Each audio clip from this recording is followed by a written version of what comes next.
Today we are going to talk about bank accounts, and this is probably one of the most important tools you need to know in finance and sets the foundation for all things related to money and banking. A bank account is where you give money to the bank, and this is termed a deposit. You can then withdraw that money at any time, usually. And this is very useful because you don't have to store money at home or in cash, where it can get stolen or lost more easily and instead is safe and secure at a bank. There are two main types of bank accounts that will be discussed: checking accounts and savings accounts. Firstly, these two accounts do not replace one another, and having both is the best option.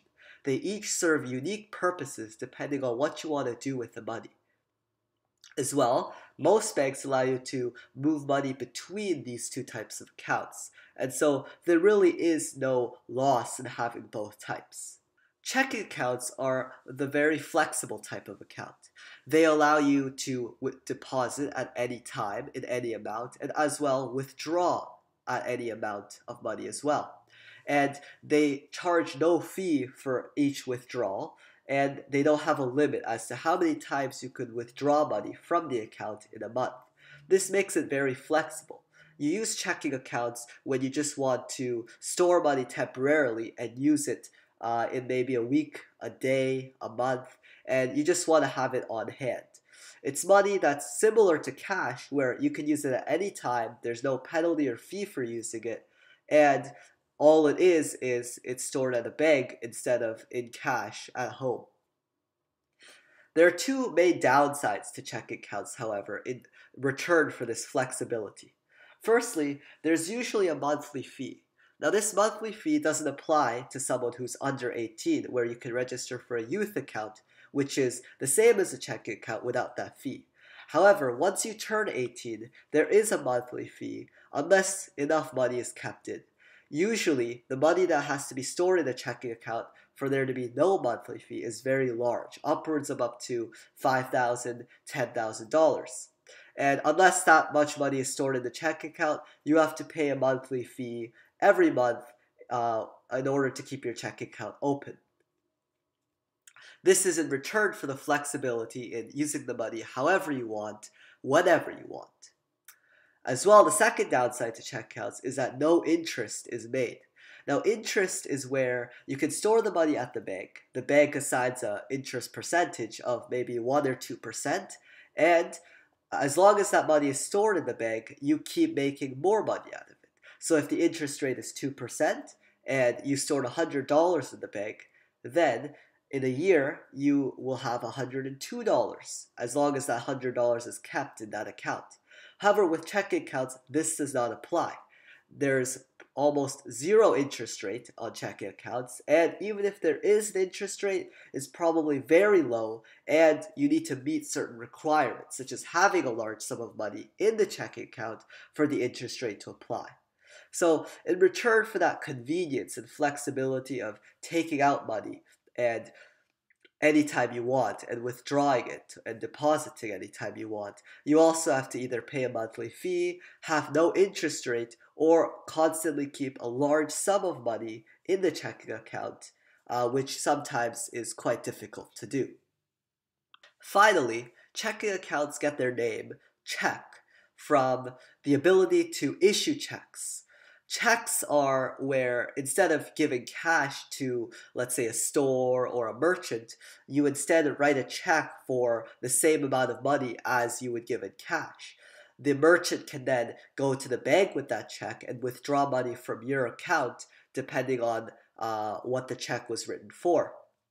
And you can issue any number of checks using a checking account, and this just shows the flexibility in either withdrawing or writing checks, paying bills on a regular basis anytime you want. And this is why checking accounts are flexible and convenient.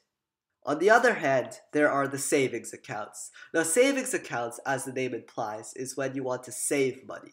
It's in there for a long period of time. You want to keep it in the bank and just keep saving instead of using it like a checking account. In savings accounts, the greatest thing is that there's interest, a high rate of interest. This means that as long as you keep that money in the account, don't use it, then interest will slowly grow and multiply. And this is incredibly useful because you can just keep the money in there and it'll slowly grow without you ever doing anything. As well, there's no monthly fee, usually.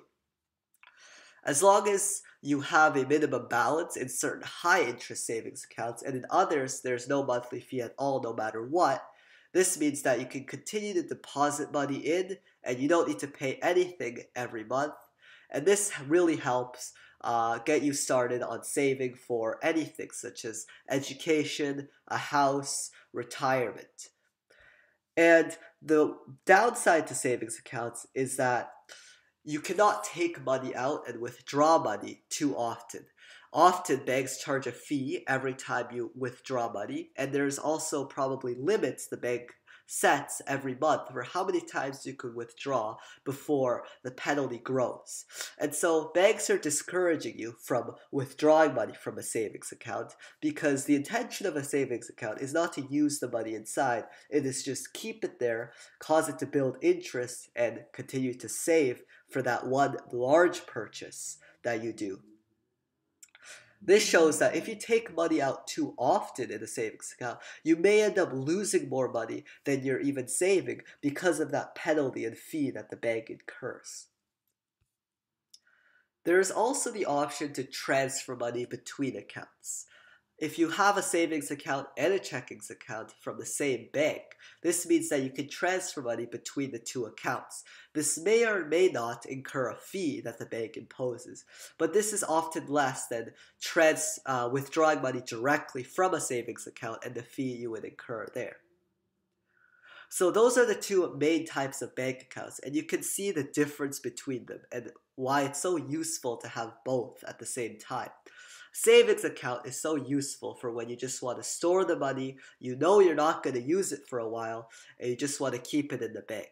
It will grow slowly over time with interest, and there's no monthly fee. For checking accounts, it's very useful for when you want to make purchases with your debit card or a check or cash because you can withdraw at any time, it's convenient, it's flexible, and as well, there's no fee for doing any of these transactions. However, with checking accounts, there's also a fee, a monthly fee, that you usually have with the bank, unless you're under 18, in which case there is no fee. And there are also large differences between types of checking accounts and types of savings accounts. These types of checking and savings accounts are clearly shown on the bank's website or even just talking to them in person at the bank itself. There are also different types of accounts from bank to bank and different incentives, and so you need to choose which one suits your spending style the best. However, regardless of all of these different types, a checking and a savings account is a must-have for any sort of financial decisions in the future. A checking account allows you to spend and have money on demand, convenient and flexible, while a savings account allows you to save, grow that money without doing anything to it because of interest, and it even forces you to save because you have limited transactions, so you're not as inclined to spend that money in the savings account. And armed with these two types of accounts and this knowledge, you should be well on your way to making more complex financial decisions.